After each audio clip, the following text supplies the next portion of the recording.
Hello and welcome to Stereotypical, the podcast about music and the people that make it. My name is Liam McGrath. I am, as always, joined by Mr. Jack O'Neill, coming at you with a fresh podcast. Freaky fresh. Today, we're just going to have a little chat, man. Just have a little fucking... Chinwag. Chinwag, just shoot the shit. Yeah. You know? We were thinking we could talk a bit about films, right? Now, we've said, previously... that it's a terrible idea for us to do an actual film podcast. We've I don't think it's a terrible idea. All right, well, and maybe we will one day. We've toyed with the idea. Let's talk about we'll do a film podcast and you going on with now. We're definitely not doing that. We've toyed with the idea. The problem is, right, we already have occasionally, very opposing musical opinions. If you've seen the last episode, the Ed Sheeran episode. And with film, it is absolutely no different, and it's arguably worse, right? We're worse with films. Yeah, because every time you say something about a film, I'm like, for fuck's sake. You are, yeah. You're always dead against whatever Because I say. you... It's always kind of, I put something out, I say something, and you're like, that's fucking terribly wrong. Yeah, because you always say that people agree with your film opinions, but then you say the most outlandish shit, and I'm like, that's not... No one else thinks that. But what we've talked about before, right, is I am the masses. We know this, yeah? I am average. Right, yeah. I will have similar opinions to the average folk. No, I think less than you think, though. You're more basic than me. I'm more alt. Yeah, you are a bit alt, but you do it on purpose. I don't know on purpose, who I am. You want to be cool. I am cool. You're not cool by proxy. Do you know what I mean? Right, if you say so. The masses would agree. I think the masses would disagree. The masses would agree. So anyway, we not going to do a film podcast, although we will at some point, maybe, hopefully. I like films. But obviously, so do I. I think I like films maybe on par with music. Really? Yeah. I actually do harbour, aspirations to be an actor. Yeah, well, I don't like films that much, I want to be in them. If I had the time. Yeah. You know what I mean? I used to act a bit. Because I love the cinema. I was talking about this the other day. I think going to the cinema is my top 3 activities to do. Right, yeah, I would agree. And it's come to the point where you think of a lot more, don't you? Now, you think about the shots they do. Obviously, you do a bit of camera work and stuff. Right. You think about the sound. Not that you'd tell by how shit this looks. You think about the sound. You think about the dynamic, the flow, the art, and what's going on. You can appreciate it as an art form a bit more. Yeah. But another thing you appreciate in films is the music. This is, after all, the Stereotypical music podcast. Yeah, that is what we do. We are them guys. What we do. So, as a sort of bridge potentially into us one day doing the Stereotypical film podcast, dipping toes. We just thought we'd talk about film music. Yeah. For a change. Music as in opposed films. To just music. Soundtracks. Say songs. Film words. Well, soundtracks. That's what we're talking about, man. Songs, sounds, instruments. You heard of music before? Listen to music. But yeah, so the way Liam's got no idea what we're going to talk about. Not planned. Not even watched any films. No, doesn't know music. Anyway, no. I have some ideas. There's different ways that I was thinking about music and films, right? I was on the same page. Is the way I was approaching it. You're gonna have different categories in which the music pays what's the word? How much thing it has on the film. Yeah. And stuff. You know what I'm saying? Yeah. Because obviously at one end of the spectrum there's musicals. Exactly. 100%. And then there's sort of films that have pre-existing music in them. Yeah. And then there's just films where the music is just the score. I was going to originally, before all of my tech fucked up. Right. I was going to write something in a sealed envelope. And I was like, this is what Liam will say. Right. And I was going to leave it and let you open it later on. But I've not done that. Right. What did you think I was going to say? Well, I'll let you know. You know what I mean? Oh, right, okay. I'm not just going to say, I thought I knew you was going to say that. But I've got, there's 3 things in my head that I know you're going to say. And you're going to say, it's amazing. This is the best. Generic Liam shit. Okay. All right. Well, if you say so. Okay. So my first question to you, right? Right. Is I don't know how you would say the word, but biopics. But a biopic. What's your opinion? I think because you have watched Elvis, haven't you? Yes. And you liked. I did quite like it. Yeah.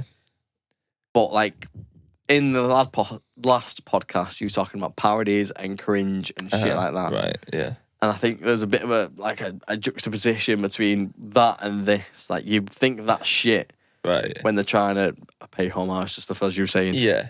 But you think this is good when people are literally like reliving stuff. Don't get me wrong. I think like biopics can go that way. I think it can be, cringe. I think Elvis was okay. I quite enjoyed it. Right. I thought Austin Butler sort of carried it. He was amazing in that film. Right. And my problem with that was more that I just don't like Baz Luhrmann's direction. It was too like, fuck, everything's happening all the while. You know what I mean? Like, right. But music, well, also I guess musically, like there was kind of like they did that. Did Doja Cat have a song or something? Like they were doing like a lot of the music in it that wasn't actually him playing. Like a lot of the music in the background was like very modern. Right. You know what I mean? Okay, I wasn't too keen on that. But in terms of like biopics about musical figures, it can go one or two ways, really. Especially with Elvis, because there's so many Elvis impersonators out there. That's a shtick, isn't it? Yeah. But I think Austin Butler like absolutely bodied that, and also from a musical standpoint, like, have you ever seen any of the rehearsal footage where it's him?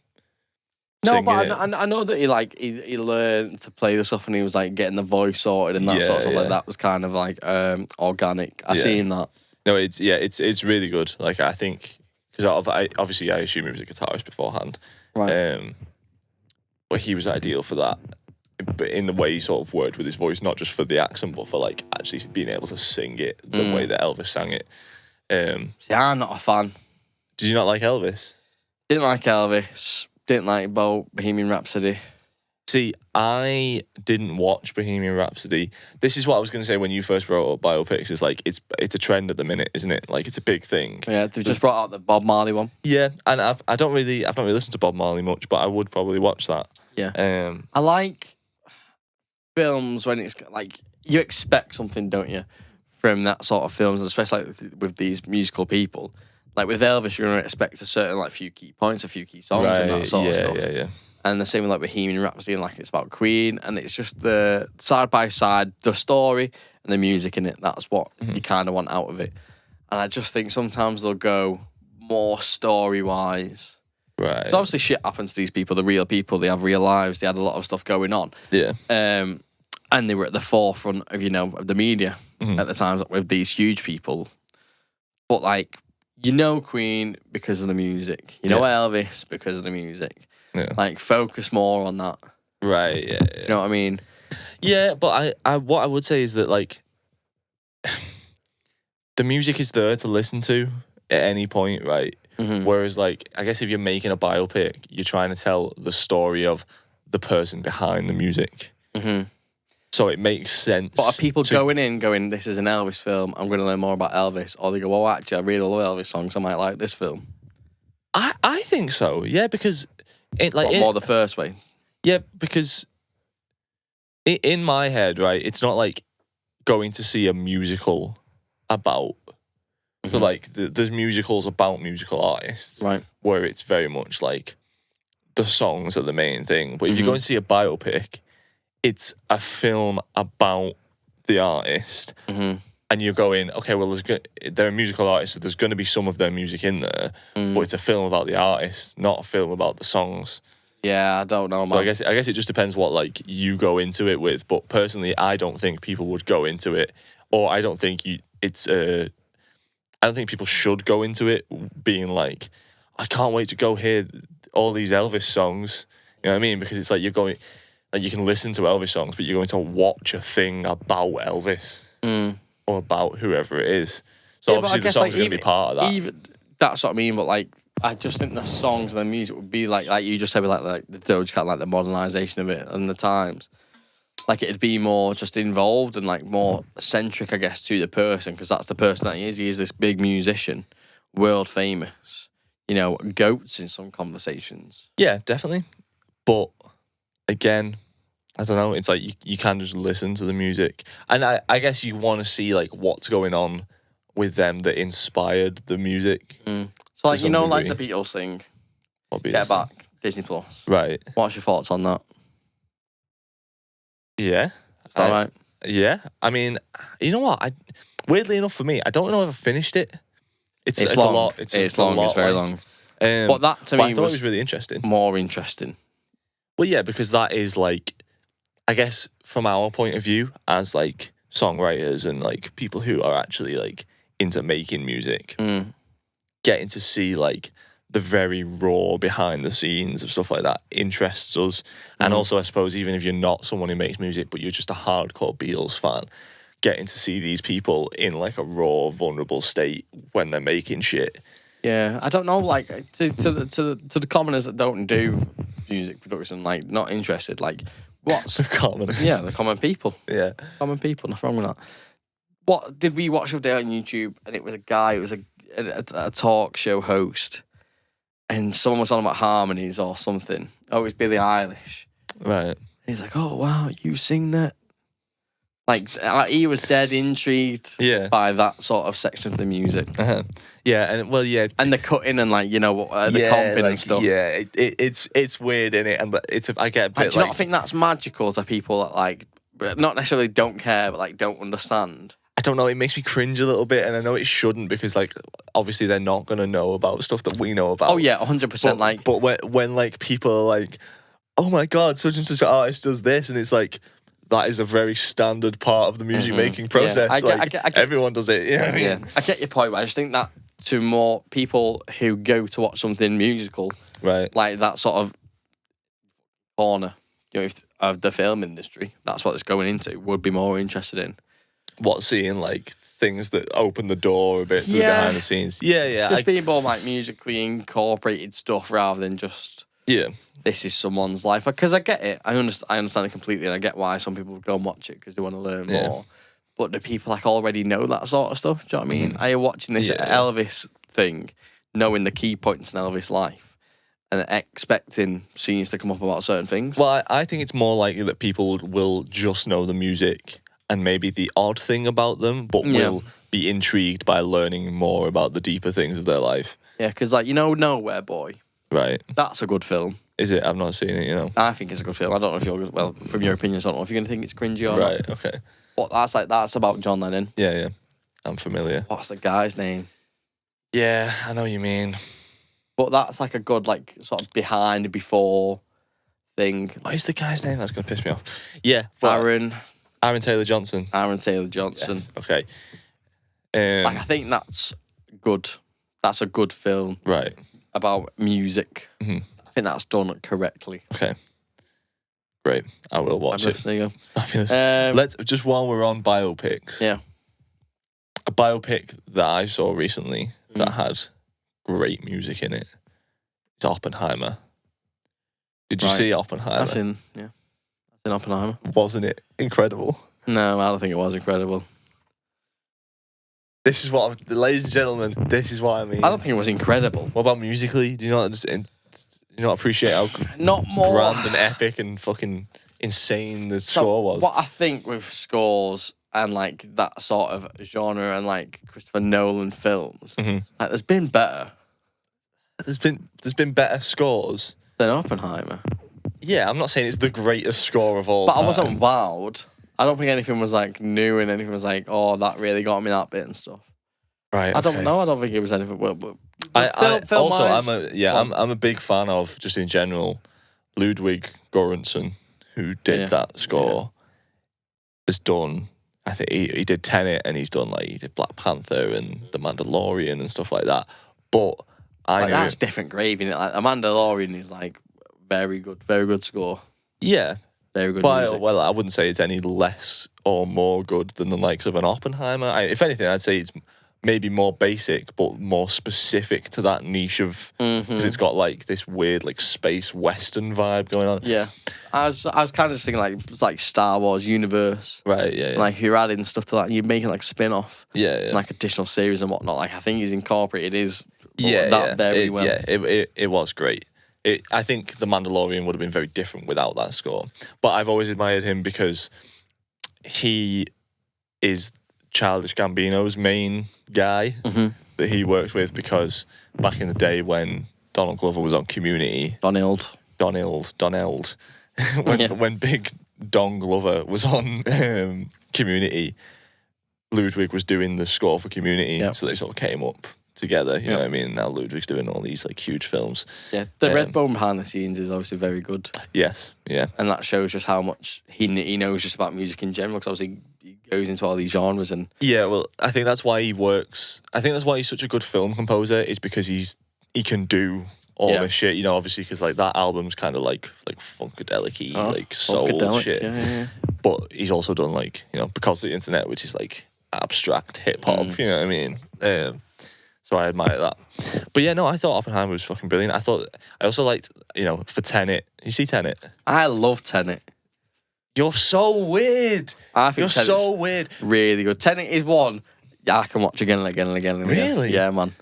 Obviously, like, it doesn't make sense. And like when you watch it the first time, like you have to watch it again to kind of pick up on shit and like get to grips with it. But I think like the twists are good. I want to watch it again. I watched it in cinema when it came out. Oh, jealous, man. I didn't. And I enjoyed it, but it feels like it'd be exhausting to watch again. But it's long. My point being is that the score for that was fucking insane. Yeah. And that's what very good. Yeah, that was like maybe the first thing that I'd heard Ludwig do in film, because I'd only known him from the Gambino stuff beforehand. Right. Okay. Because this was before I'd watched The Mandalorian or anything like that. And I was like, oh shit. After Black Panther though, I thought you would have been more onto him doing that. Yeah, I didn't watch Black Panther until after Tenet. Because I didn't really get into the Marvel stuff until I was with Abby. Okay. And I remember when I went to watch Tenet, it was not long after I'd met Abby and she was working at the cinema and she was really embarrassed that I'd come and she was wearing one of them big COVID visors. Getting all cold. Because that's when it was. Bless her. But yeah, no, the Black Panther stuff's great as well. I think that's the thing, like with like stings and stuff, and like you like if you bring out a new film, especially like the MCU and stuff, like you're gonna have this superhero.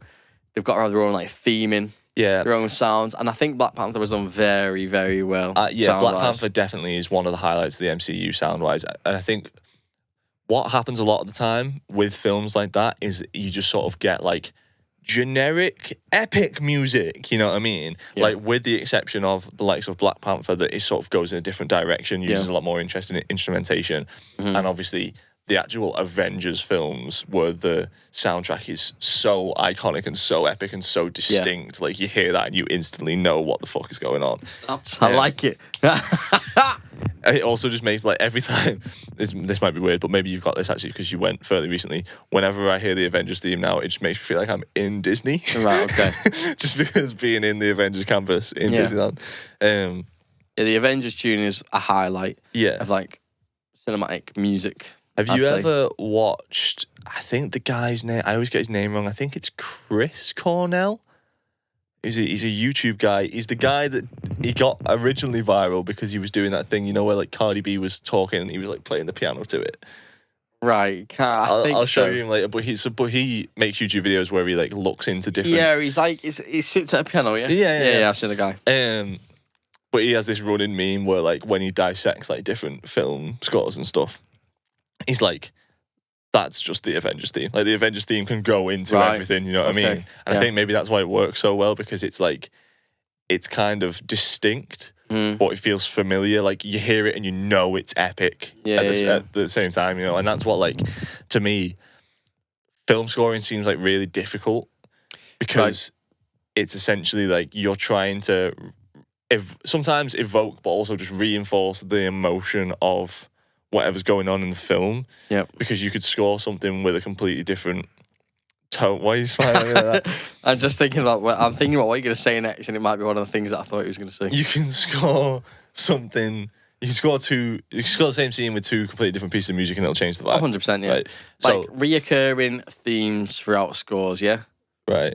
That come through films. Like you watch a film like when like Luke Skywalker, yeah. Mm-hmm. He's got like and a Darth Vader, that sort of thing that comes. Like the themes. The themes, yeah. Right. Like reoccurring themes. I think that's very good. Yeah, and I think it's good when you notice it.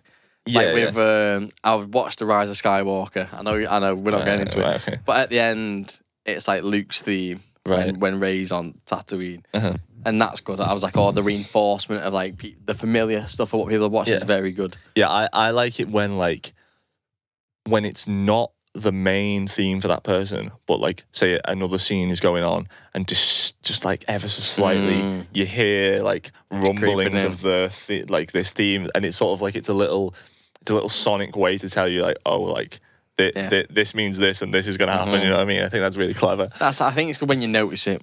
Yeah, and that's the thing. Most of the time, you probably don't notice it. Subconsciously, it does. It must do. Yeah, it must do. Like you play a part in what's going on. Because most people, you won't notice that first time. Yeah. But you'll just feel it, and then the second time you'll actually clock on to what it sounds like. Have you got any examples? I don't know. I feel like they've done it in Star Wars quite a lot because the Darth Vader thing is such a distinct theme. And they've probably done it in Avengers loads as well. But I just thought you were about something that... Jack, I have nothing written down. No, but I just thinking of films. Was one of the things that you thought I was going to say about that time that we had to score a scene in college? What, the Bernie thing? Yeah. No. Is that what it's called? Bernie? Yeah. Bernie, yeah. It's like Wally, but Bernie. Yeah, I hated that module. In college, we just got given a scene from Bernie. Bernie? The special features of the DVD of Wally. Yeah, and we had to score it. I was like, I fucking hate this. It's so... Did you hate it? Yeah, I mean, I don't think I would now. Now I'd quite enjoy it, but then I was like, this is so restrictive. I'm used to writing songs. Like, yeah, that's what I was going to say. It's not because it's so far away from writing a song. Yeah. It's completely different. Whereas now, because I make I'm into a lot more like atmospheric, ambient shit that is just about the vibe and the mood anyway. More stuff, yeah. Exactly, yeah. Okay. Moving on then. Okay, what else you got? Disney films. Right. Famous for being with songs and new songs, and I think going from the early days, what's up here? Disney films famous for being with song. That's true, isn't it? Like that's the difference between like a Disney film and like a Pixar film, right? Or a DreamWorks film. It's gonna be there's Disney Donnies sing, and I was just trying to get your opinion on that because when I'm thinking about like films with sound and music.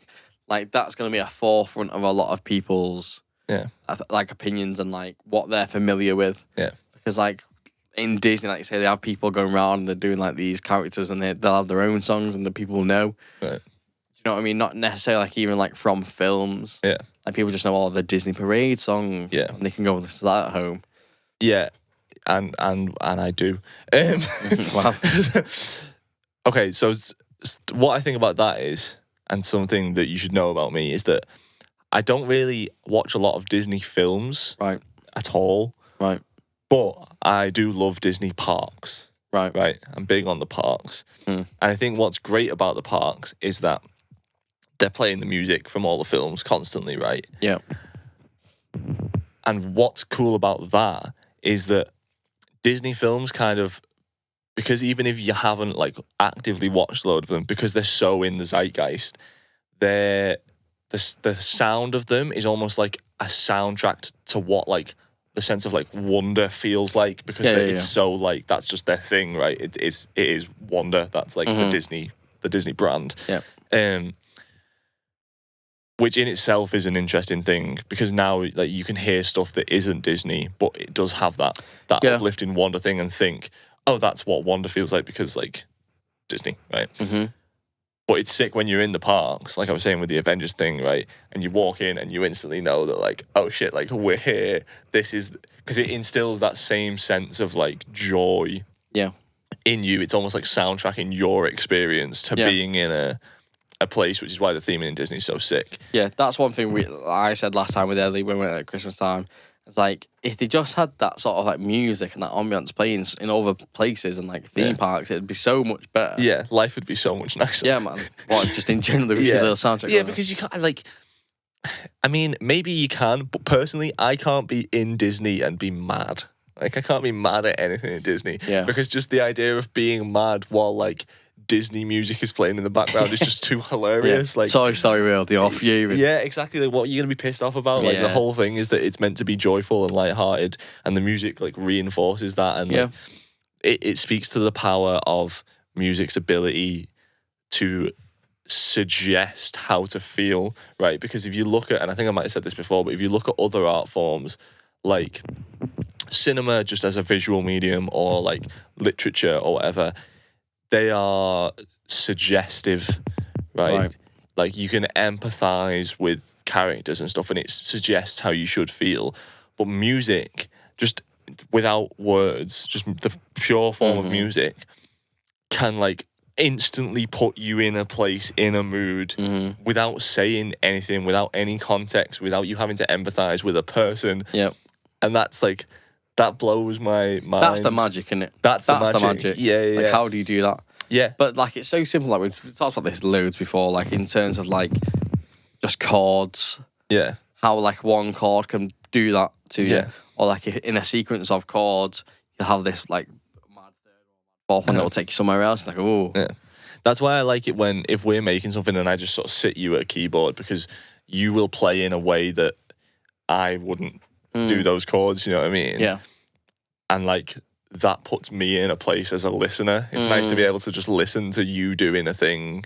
And then go, oh, I like that because what you've done has taken me there. You know what I mean? 100%, man. Disney films coming into more like mainstream media, right? Let's think Frozen.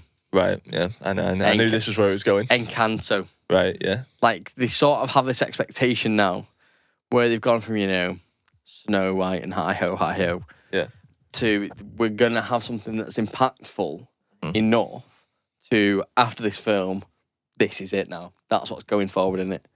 Because like Frozen, where the songs make a cultural impact outside the music. film. Like Frozen might be huge, but Let It Go was bigger, ridiculous. Right, yeah. That sort of thing. Like, where do you think that's come from? Do you think it's just pure like trying to push like sales and marketing? Because they must have, like, in terms of like filmmaking, a crazy bigger department of people trying to get that music be more popular. Right, yeah. I mean, you never know, right, especially with Disney, because it could be the case that it just so happened that a song is in a film and the film does really well, and because of the kind of audience that watches the film, maybe it's a younger audience, they latch onto the song, and then by proxy, the song does well. Right. And I'm sure maybe that has happened just cause. Yeah, incidentally. And then since then, they've gone, how do we make the thing that's going to sell the song as well as the film, right? Yeah. And I'm sure they've done it since, where they've put the song in the film specifically because they're like, oh, this could be a song that does well from the film, and it hasn't. You know what I mean? It's just been a song in a film that did average, you know? Because... But they also do that thing, don't they, where like, they get like popular artists to do that song. Right. Like at the end of the film. Like in my head, I'm thinking about like Moana. Right. Where the feature song, that's what I mean, they have feature songs, man. Like purposely feature songs. Yeah. Like Into the Unknown from Frozen 2 was made to match Let It Go and be that epic sort of music to push the film forward. Where like the Moana one didn't do that well. It was a big song, but it didn't do that well. And then like Encanto, like when I was working at Mackey's, that Don't Talk About Bruno was on all the time. Yeah. I don't know, like maybe it's just great marketing.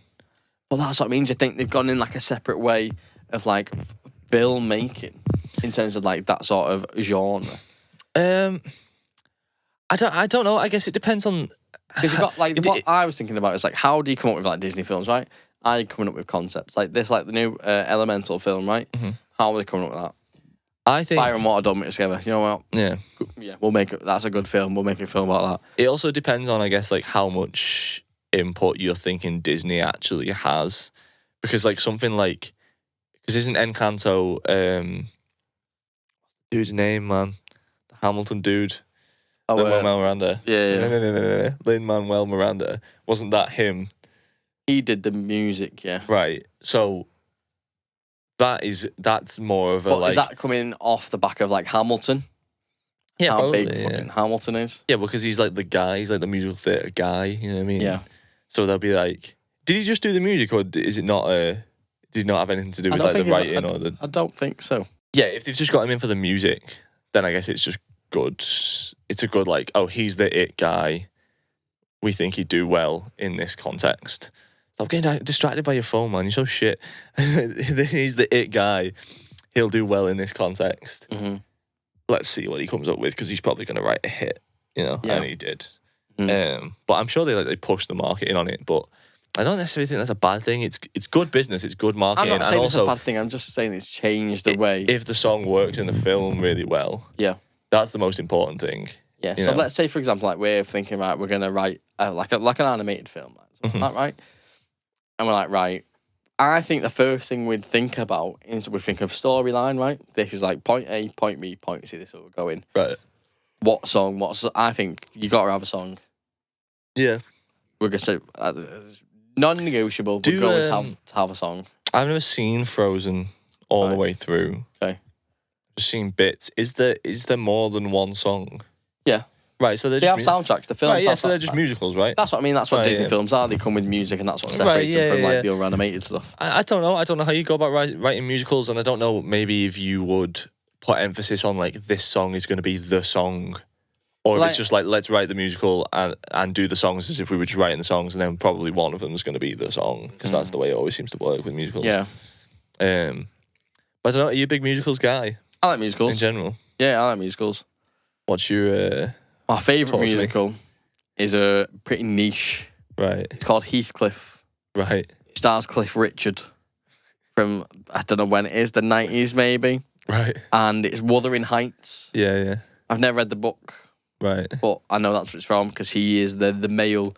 Yeah, he might be an antagonist. He is Heathcliff. He's Heathcliff, yeah. Right. But as a kid, like I was obsessed with it. I think the songs are great. I think it was like a theatre show that was like videotaped. Right. But like in the video, like they did clips of him on like the moors, and like incorporated it into it. Looked like dead realistic. Right, it was mind blowing. But it was so like Cliff Richard. I think he's a good. That's a super niche. Super niche, and it's like musical. not available to watch. You have to like buy on video, right, and like convert it to DVD. That's from what I know. So niche. But if anyone can go and watch Heathcliff, I think you're out here on the underground musical scene. That's my nan had a shrine of Cliff Richard. Oh really? Is that why it was? Yeah. Yeah. So I assume that's why I watched it. After that, The Sound of Music. Oh, a classic. That's not really. I don't think I've seen it. But it's a decent story. Bit strange. Seen bits of it. Yeah. But that's a good musical. And then one I've got noted down here is The Greatest Showman. I was just thinking about The Greatest Showman. The Greatest Showman, I'd say, is Les Mis is big, right? Les Mis is huge. Obviously, it's like a stage show as well.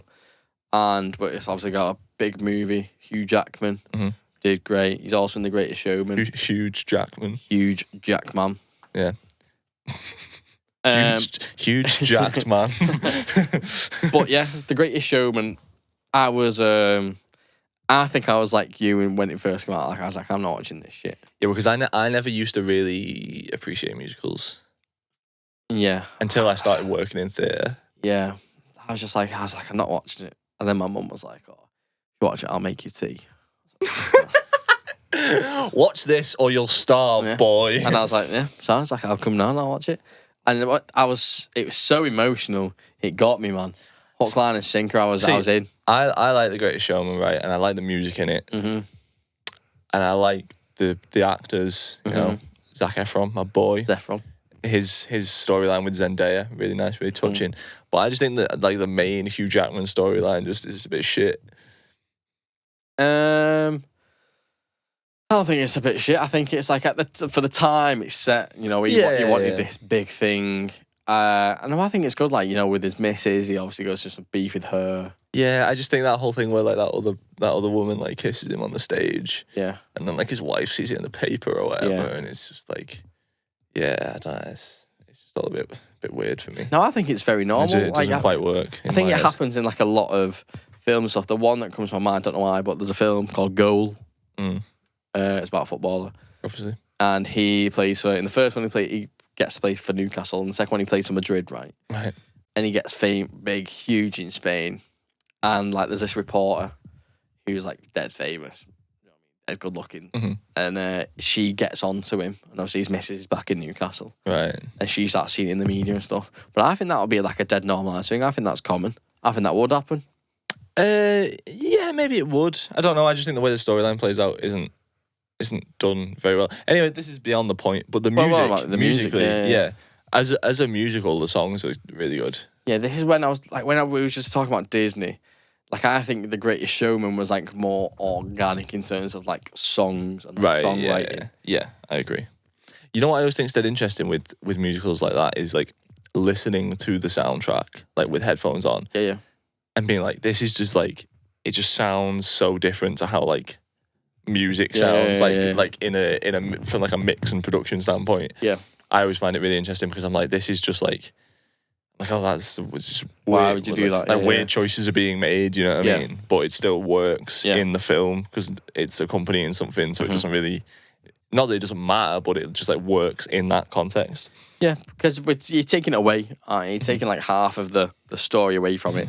Like where like songwriting and the music like we kind of do and talk about is completely like encapsulated on its own. Like that's the product. Yeah. Where these soundtracks kind of taken away. Right. But I think what's good about The Greatest Showman is like if you listen to it start to front, I think you're gonna get the same sort of like aspect of what the story would be like if you never watch it. Yeah, that's what Hamilton does as well, really, isn't it? I've never seen Hamilton. Neither have I, but I know plenty of people who just listened to the soundtrack before they had seen it because like it wasn't available. You have to actually go and watch it. You know what I mean? Okay. Whereas now I think you can watch it on Disney Plus. But the only way to see Hamilton was because it's just a stage, it's a Broadway production or West End production. So you're not a musical guy. I am more you now. You have to be, don't you? Yeah, I never was until I started working on them. And then I guess I just slowly grew to appreciate it more. Like, I didn't even think about it. And I guess I saw more musicals and I went to see, like, actual, like, stage productions of musicals. I think, like, the way you would have experienced it in the theatre where, like, they've got the songs and they've gone backwards and wrote the story. Well, yeah, because, like, a lot of the ones I've worked on are... In fact, maybe everything I've ever worked on has been like it's called a jukebox musical, where it's like it's just songs, picking songs out. Yeah. But I think it just got me into like the idea of theatre more in general, and then by proxy, I watched more musicals through that, and also like Abby appreciates it and Abby's into it, so I think maybe that helped. I couldn't tell you what my favourite musical is. Oh, I fucking could because it's one of my favourite films of all time. That's what changed as well, right? And I know you've not seen it, but I really want you to watch it because I actually think you kind of like it, and then we could talk about it. I love La La Land, right? Right, okay. It is like possibly my favourite film of all. Well, it's top 3 favourite films of all time. Really? All films ever? La La Land? Yeah, and you know what? I think that was maybe a big changing point because I didn't really know anything about it other than it had Ryan Gosling in. Yeah. I didn't know it was a musical. I didn't know what it was about. And we were driving down to see my auntie, same one, who lives in America from the last episode, but she lived in Essex in this story. Right, okay. She gets about. Yeah, she came back from America and moved to Essex. And we were driving down, and I was just looking for something to watch beforehand, so I downloaded La La Land on Netflix just to watch on my laptop. And I started it, and I don't really, like, I love the film, but the first song isn't great. Like, I feel like if you watched it, the first song, you'd be like, what's going on here? You know what I mean? Right. And I opened it, I was like, what the fuck is this? Like, this is not what I expected. Okay. But then as it went on, it became this, like, it's like this homage to, like, 50s, golden era musicals in Hollywood. And that was, like, that changed shit. Because I was like, oh, like, this is, like, the story's really fucking good, and the acting's really good, and the film itself is really good, and it just happens to have songs that aid the story, you know what I mean? And I think it got... Oh, we've had a light go out.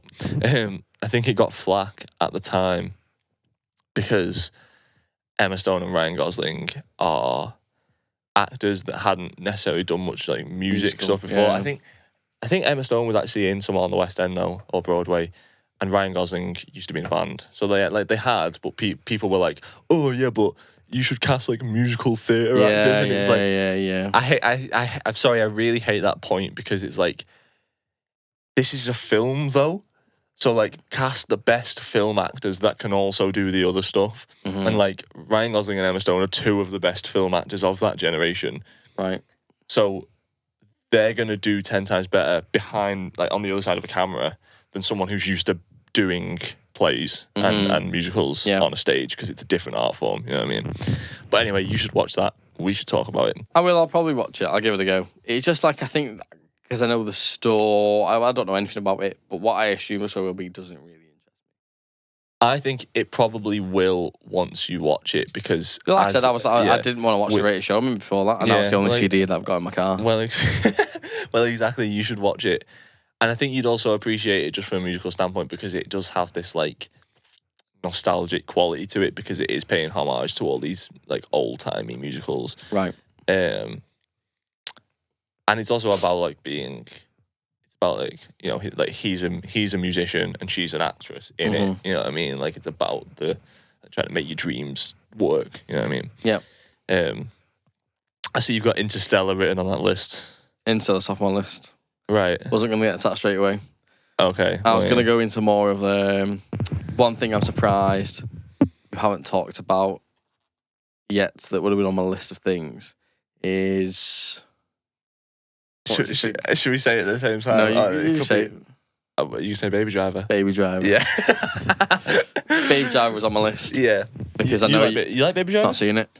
Fuck off, Jack. So I've not seen it. Jack, oh no, you'd love it. Like you'd actually think it was sick. Like this, like I get why you think I think it would be good, but I like, what's his name? Ansel Elgort. Yeah. Just doesn't do anything for me, man. I don't think he's a great actor.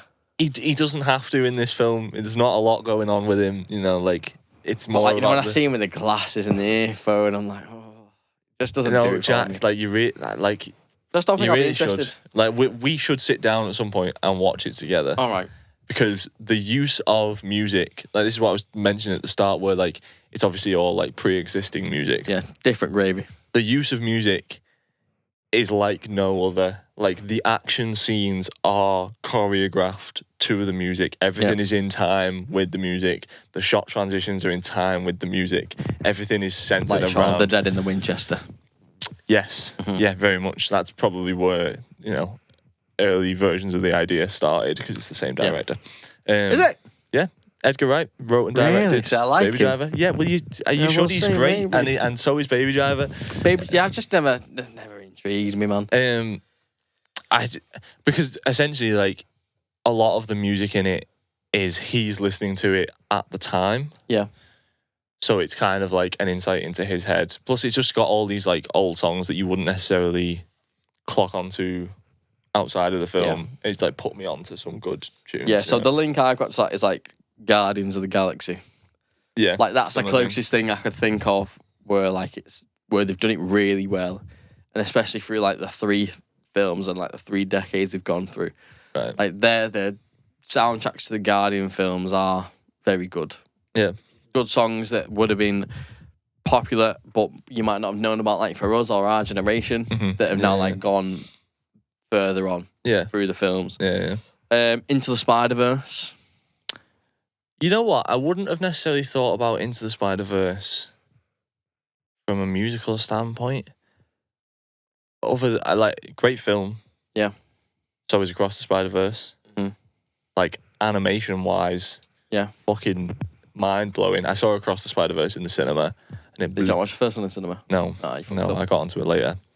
But watching that in the cinema blew my mind. Yeah, I think the music in that as well is also done very well. The only thing I really remember from the music in that is that sound. Like, yeah, you know what I mean? Yeah. I know what you mean. And the only other thing I've got of that sort of similar level is Tron. Not seen Tron, you know. Is it? But is Daft Punk? Was Daft Punk involved with that? Yeah, right. Daft Okay. Punk Yeah. did the sound. Very synth wavy then. It works. It couldn't have been done better. Right. It couldn't have been done better. I imagine. But that's sort of like so engrossed in like the environment and like the world building with that sort of music. But yeah, definitely. I guess an equivalent to that maybe is less on the nose, but is something that I've seen is, have you seen Blade Runner 2049? Yeah. That's very like, the music in that backs up the reality that it's existing in. Yeah, not as well, I think. Yeah, probably not as like. But yeah, I get what you're bringing to the table. I didn't think that was a good film, though. Yeah. Fair, no. I didn't think it was like, it didn't blow my mind, but I was like, oh, yeah, it's pretty good. Yeah. I love Ryan Gosling as well, man. You do like Ryan Gosling. He's my guy. But yeah, Interstellar is probably my favourite film of all time. This is where issues arise. That's my favourite film of all time? Yeah. Wrong with that? Score-wise, great. Can't fault it. Back the fuck up. Can't fault the score. Right. I gotta be honest with you. Okay. Can't fault the score. Maybe one of Hans Zimmer's best scores. I love Hans Zimmer as well. He's maybe my favourite composer. Cubase user. He is. Emotion abuser. Shouts, yeah. Big up to Hans Zimmer on the Cubase. I mean, I guess we probably shouldn't go into like our differing opinions on Interstellar, but musically, well, you reacted the way you reacted. I know. It was an instinct. Musically, it's great. Okay, yeah, I agree. It's fucking brilliant. I know going into that they wanted to do, him and Nolan wanted to do something that they'd not done before, and the answer to that was a big fucking organ. So they found this. Hans Zimmer wrote all these parts. He's like, I don't know if you're going to be able to actually play this on a real organ. And they found this fucking expert organ player and went to this huge church and got him to fucking, he's like pulling pipes out. Like, you should look feet at going. Yeah, feet going. You should look at the like the behind the scenes thing on how they made that soundtrack. Because I think like that film is very visual.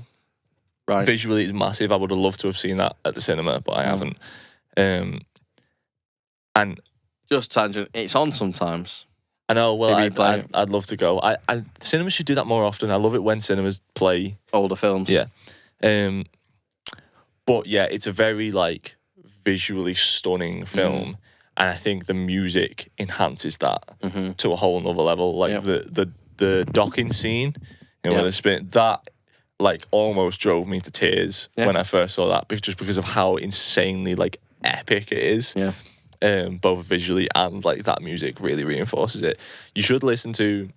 I don't know how you can speak this highly of it and then still have that like. Oh, because the script's a piece of shit. No, don't man.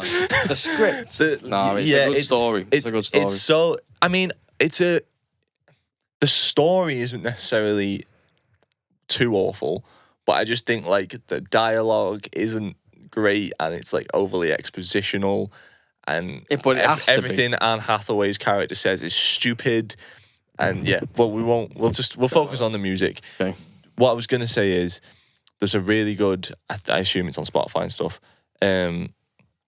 Hans Zimmer live at Prague, right, where it's like him and an orchestra and a choir, but it's like he operates like a rock band, so there's like guitarists and stuff, and they do Interstellar and they do like Inception and Pirates of the Caribbean and The Amazing Spider-Man and all these like Superman and Gladiator, and it's like insane. It's like one of the, and actually that brings me to, unless you've got more shit to say on Interstellar, what do you want to say on Interstellar? No, other than it's your favourite film. You've just said my point, like where it's the music. Like the film, I thought is good. Yeah.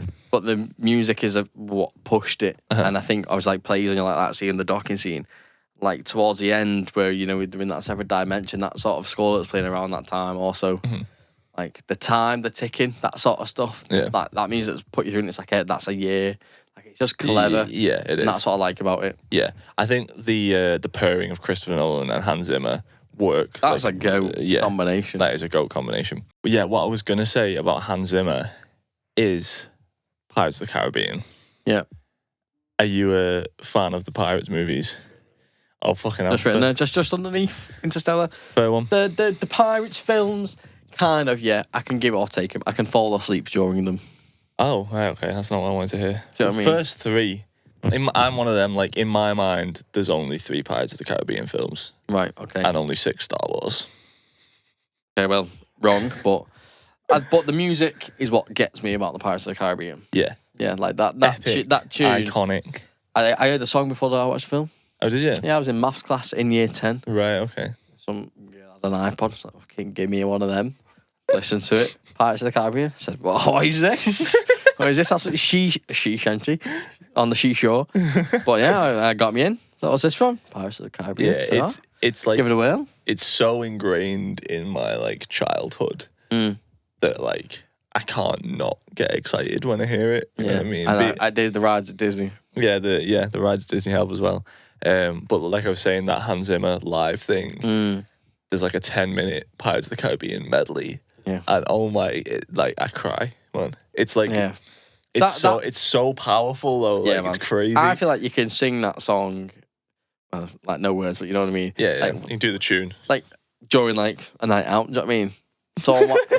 Someone marks that on, I was going, duh, duh, duh, duh, duh, duh. Everyone's going to be doing it, someone knows it. And it's just that enjoyable. But yeah, I agree. Can I just point out, right, I've just glanced over at your notes. Yep. Just because they're massive and in the way. Yep.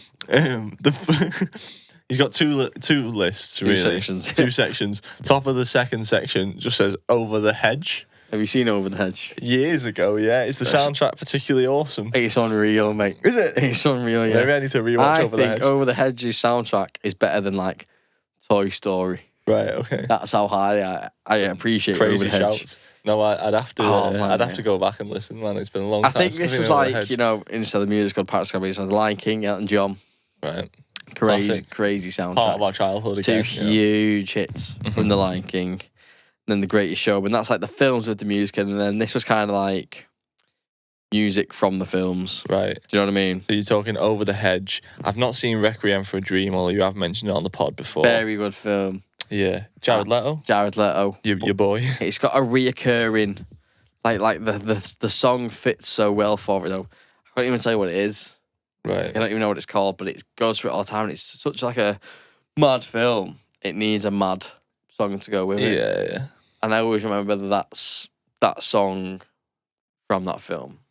Right. If that makes sense. But underneath, just like films as well with songs in. This was kind of what I was going to end on. To be fair. Right. This is why we can't do a film podcast, because. But we're talking about films and music, right? Twilight. Yeah. Decode. Fucking unreal song. Not familiar. Paramore. Breakfast Club. I'm in. Yeah. I'm fucking in. Breakfast Club's brilliant. Obviously, Don't You Forget About Me. Huge tune. You've just made me think of just like that John Hughes film type thing in general, right? Because like music was probably a pretty big part of all that shit. Like Ferris Bueller and stuff. You seen Ferris Bueller? Yeah, that was. It's mad. Yeah, he's over there. Yeah, he's on the wall. Favorite film? That'll top the list. Ferris Bueller. But yeah, huge. Like that moment, it's kind of the moments, I guess, what I was trying to get to. Right. It's like this sort of like thing where like the song used to be at the end of a film, didn't it? Mm-hmm. The theme, the theme song, I guess, whatever. So like Breakfast Club, classic example. Like boom, everyone's gonna feel that same elation at that time. Lose Yourself, 8 Mile. Right, not seen it, but I can imagine. Watch it. Right, good film. Crazy. If that's from that. Yeah. Well, music makes, like you say, it makes those moments memorable, doesn't it? Yeah. Because it hits you with like it's not just the culmination of the film and the visuals. It hits you on a bigger emotional level because it gives you like this vibe instantly with the thing that you're seeing. Yeah, it was just like the summation in it. It's like the relief, but it fit. These are the ones I thought of that fit so well. Right. Yeah. Donnie Darko, seen that? No. Good film, but that's where Mad World's from. That's where it's like recognised from that film. Crazy. Jake Gyllenhaal. Yeah, to be fair, Donnie Darko is on my list. Early of things days. I know I should have watched. That's good. It's a good twist. Hence the song. Right. But like Twilight, right? We something we spoke about in work not long ago actually about like music and like Paramore, right? And now people like Paramore and like emo time, people having the lives that everyone like. I thought my age group kind of like connects with like, oh yeah, you had that little emo phase, yeah, everyone had that emo phase. Right. Yeah. Like Twilight, controversial in it. Well, I guess like not as a film, but as like people's opinions on like that franchise. Yeah. Like considering it was huge, there's a lot of people who hate it. Everyone hates it. Yeah. Yeah. But Decode is a jam. Right. I don't think I've heard it because I've not seen the film. When it's on, you'll recognise the song. Right. Okay. But that's what I'm saying. Like from that, because it would have helped being in that. Sorry, mate, I'm boring you. Sorry, I was just tired, man. Cheeky bastard. But from watching that film, that song would have done better. And the music videos go because it's like Twilight themed at the time. Yeah. Well, that's what I was thinking about. Yeah, it's kind of a dual marketing choice, isn't it? Sometimes to just have like a song that is the song of the film. I think these days as well, whereas like maybe back in the day, Breakfast Club style, they weren't necessarily thinking like, it will be beneficial for both the film and the artist. I don't think they would think. I think they've just been thinking about the vibe and what fits whereas now it's like a marketing thing. Well, now they get people in, don't they? Yeah. Godzilla, Jamiroquai. Is that a thing? Deeper Underground. Recent Godzilla or like old Godzilla? OG Godzilla, Matthew Broderick Godzilla. Right, yeah. You know what? I actually want to rewatch that because I remember liking it as a kid, but I've heard it's shit. Yeah, I don't think it's the thing with Godzilla. I tangentially, it's like the Jaws thing. You know what I mean? Like you don't really see much of him. Right. Yeah. It's like that first one with like the Bryan Cranston one now. Mm-hmm. Like you just don't see Godzilla that much. But like the new films with like Godzilla and Kong and like the forefront of the films, like a lot better. Right, yeah. But yeah, films that have that theme song to it, I like that. Yeah. I like when people have that. Like with Black Panther and... Yeah, I was just thinking about the Black Panther soundtrack. Because there was loads, like Kendrick's big one, orchestrated the soundtrack to that whole thing. There's a Weeknd song on there that I really like with the Weeknd and Kendrick called "Pray for Me." It's a banger. But yeah, it is quite cool sometimes when they do that, where they have like a whole album that accompanies the thing. I guess, so long as it's not like. I've thought about doing that. You know, what do you mean? Like if I ever write a book, right, have an album with it. I'd put a playlist of it. That's cool. And like put this on whilst you're reading this chapter. Well, because the internet was released with a screenplay, and you would read the screenplay, and it was like play this song at this time, like to soundtrack the fake film in your head or whatever the fuck. The only things I would say that we haven't really covered just in this general chat about what has sick music in is. I guess I've got a tactical track in this as well. Just what? Oh, have you? Okay, yeah, I'm game for it. Game for it. Have you seen The Social Network? Of course. Outstanding film. Outstanding soundtrack. Can't say I recall. Really? The soundtrack for it's The Social Network. Trent Reznor from Nine Inch Nails and Atticus Ross. Intense soundtrack. Very like synthy. But I listen to it a lot. Like if I have to do things, like get shit done, like where I'm writing stuff or whatever, that's on. You know what I mean? Because I feel like I'm doing code or whatever the fuck. And I just think that's one of those other examples where like the soundtrack is just so special and different that it elevates something that is already really special and different. And the only other thing I was going to mention is Drive. Are you familiar with Drive? The film. Ryan Gosling, my boy, is in Drive. 2011 film. You'd actually probably quite like it. But that's got some cool tunes in as well. That's like very much like it's sort of implied that he's listening to those songs in real time. Like Baby Driver. Yeah, but it's not like as on the nose as Baby Driver. You know what I mean? The only other thing I want to mention that I've not talked about is Tenacious D. Right. And The Pick of Destiny. Right. That's an unreal film. Right. With unreal songs. I've not seen it. You haven't seen it? You know of Tenacious D though, yeah? Yeah, obviously, yeah. Like... I've heard the music of Tenacious D. Yeah, but this is what I was saying. Like, I was talking to Ellie the other day, and she's like, "Oh, I nearly booked us to go and watch Tenacious D." Right. At the MEM, and I was like, to be fair, like I'm not a really big Tenacious D fan, like of their songs, but the songs from The Pick of Destiny, I think are unreal. I feel like Tenacious D would be a good show. Yeah, just to go watch it. Just like even if you weren't that familiar, like it'd be entertaining as fuck. I'd watch Tenacious D. You say you have a tactical tracks? Yeah, it's not going to be a crazy one. I just think it's an obvious one. I was going to ask and thought, it would fit in the tactical tracks. Right, okay. Theme. Yeah, we've spoke about it before, I guess, on the previous tactical tracks, but I was thinking, like, if you was going to have your life as a movie. Oh, right. So the theme for what would be my theme? Not one theme, like, as like a cover, as like an arcing, like, blanket of your life. But, like, what songs do you think would feature?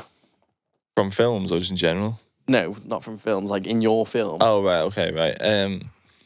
Funnily enough, it'd probably be a lot of shit that I've seen in films. What, just relating to moments? Well, because in my mind, like, songs that are in films are inherently more cinematic, whether they would be if you just heard them without seeing the film or not. But, like, if I listen to songs from the Drive soundtrack when I'm in the car... That's what you think about? He is literally me. You know what I mean? Let me try and think about what I'm thinking about, right? So obviously, you know my taste in music, right? I'm thinking Greyhound, Swedish House Mafia, right? Right. If I'm ever, like, if I think, like, there's, when I'm in a nightclub, right? I think about songs that I've heard in nightclubs that remind me of it, right? Yeah. So, like, Born Slippy. Right. That makes me think of being in the club. Right. But I was like, if I was, like, obviously going out as, like, a phase of your life, like, if that was, like, a little montage, like, I'd have Greyhound. Right, okay. Yeah. Or, like, Antidote, or that sort of Swedish House Mafia, intense stuff. Yeah. I think in my down, emotional moments, I'd have, you're not going to like it, Traveller's Chant by Rizzle Kicks. Right. Emotional song. I think that would be a part of my life. Yeah. I think... You get my vibe now? Yeah.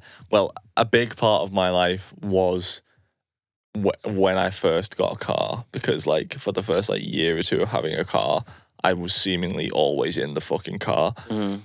So I'm going to choose songs that I like. Right. You know what I mean? In like my life playlist of what have been the top songs that will fit into moments I've been in. Yeah. Rather than that stuff like relating to all like Yeah. on the college bus I was listening to like Beauty Behind the Madness, but I wouldn't really put that in my college bus montage section. Right. You know what I mean? Yeah. But it's good to think about. It is cool to think about.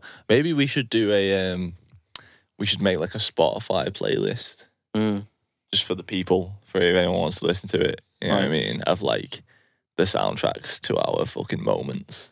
Right. That could be cool. We'll have to think about it. See what we come up with. Yeah. Right, well, very fucking much all in all. lovely stuff, man. That was a nice change actually, because we got to talk about films. Like we talked about films just sort of like as a result of digging into music. You know what I mean? During our little break, Jack, I just will say this as a closer. During our little break, Jack said that he thinks The Dark Knight Rises might be better than the actual Dark Knight. One thing that we've not So we'll mentioned argue about that on the first is episode. the stuff that I thought you would have mentioned and you've not mentioned. Oh, right, yeah. La La Land was one. Oh, right, okay. Baby Drive was one. Yeah. I thought we'd mention The Dark Knight and like the Batman Sting. Yeah, musically it's cool, but it was never the music in those films that stood out to me. Submarine. You know what? I did think about I thought Submarine. you'd bring up Submarine. I did think about Submarine. That was like, man, that was a sad boy time in my life. I feel like you've spoke about Submarine a lot. Yeah, well, you know what? I've rewatched it in recent years, and like it was my favorite film of like when I was like that age or whatever. And I think it's still good because it encapsulates the feeling of being that age really well. Like I see why I related to it when I was that age, because it's that kind of like coming of age teen thing. In a very like sad way. But yeah, the soundtrack is good. Like Alex Turner, obviously, fucking goated. 2 out of 4. 2 out of 4 I got. 2 out of 4. If what I thought you would say. Right, okay, yeah, fair enough. Yeah, well, let us know if you want us to do a film podcast, because we probably will do at some point anyway, and it's gonna fucking go off, mate. It's gonna be scraps. It's gonna be scraps, and I'm gonna clip it, and it's gonna go viral on TikTok. But thank you for listening to and/or watching this episode of Stereotypical.